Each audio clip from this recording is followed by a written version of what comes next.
পুরনো একটা হেয়ার ব্যান্ডকে নতুন করে সাজানোর চেষ্টা করলাম। কেমন হয়েছে কমেন্টে জানাবেন। আসসালামু আলাইকুম, কেমন আছেন সবাই?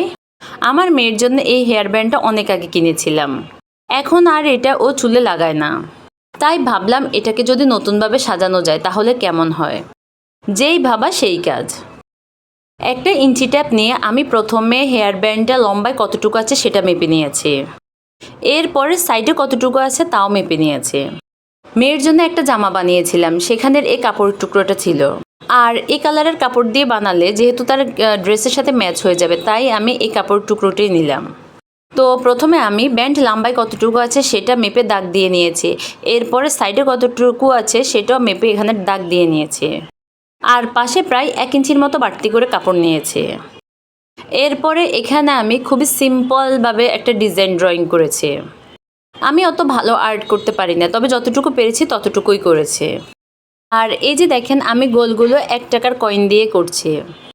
আমি এই গোলগুলো দেওয়ার জন্য 1 টাকার কয়েন, 5 টাকার কয়েন, আবার আমার বাচ্চাদের কাশি হলে যদি কাশি সিরাপ আনে তো আমি কাশি সিরাপের কাপটাও রেখে দেই।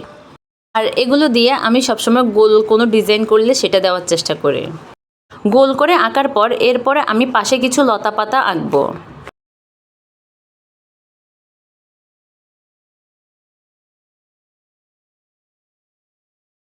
মোট কথা আমি এই কাজটি খুবই সিম্পলভাবেই সেলাই করব।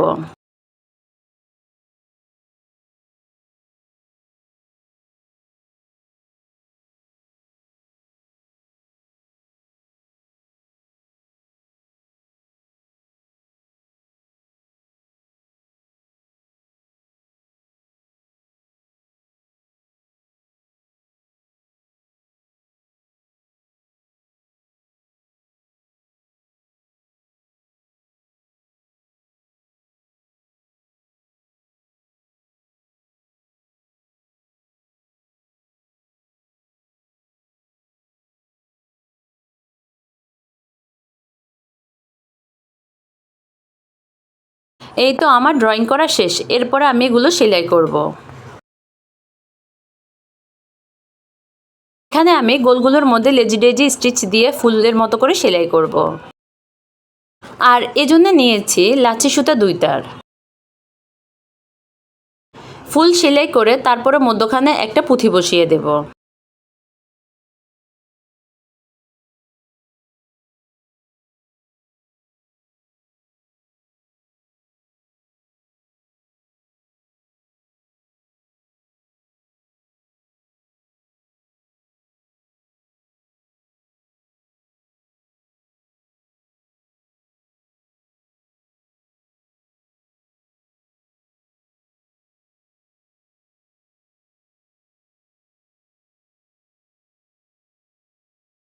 এরপরে ডালপালাগুলো সেলাই করব।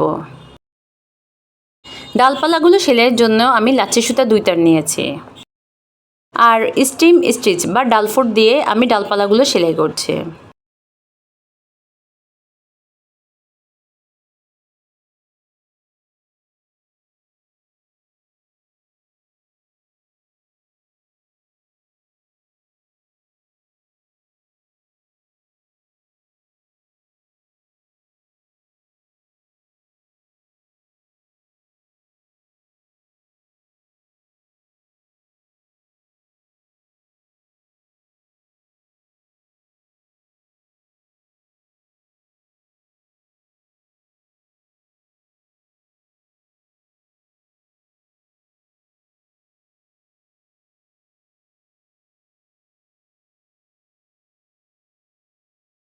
এরপর পাতাগুলো সেলাই করব।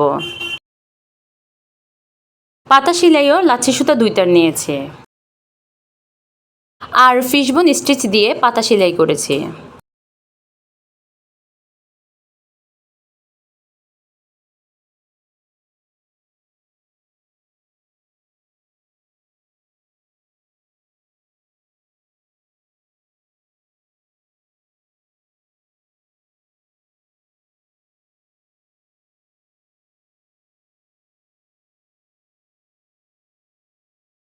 আর সবার লাস্টে ডালের মাথায় কিছু ফ্রেঞ্চ নট দিয়েছি, যেগুলো দেখতে ফুলের মতোই লাগছে।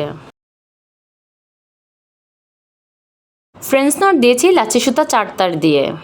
যেন দেখতে একটু বড় লাগে।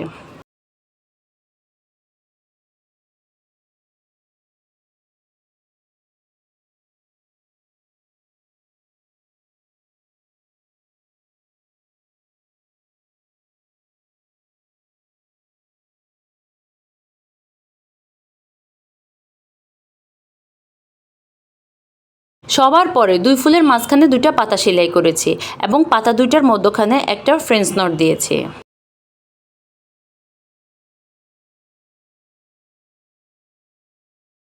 এই তো আমার ডিজাইনটা সেলাইয়ের কাজ মোটামুটি শেষ। এরপর এটাকে আমি হেয়ার ব্যান্ডে সেট করব।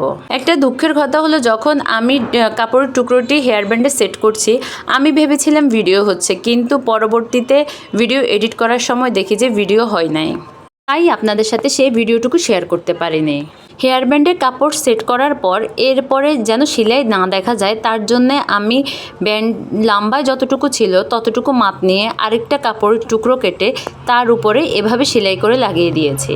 হেয়ার ক্লিপে আমরা যেভাবে কাপড় সেট করি ঠিক একইভাবে হেয়ার ব্যান্ডও কাপড় সেট করব। এই তো আমার পুরোটা কাজ কমপ্লিট। কেমন হয়েছে দেখতে কমেন্টে জানাবেন।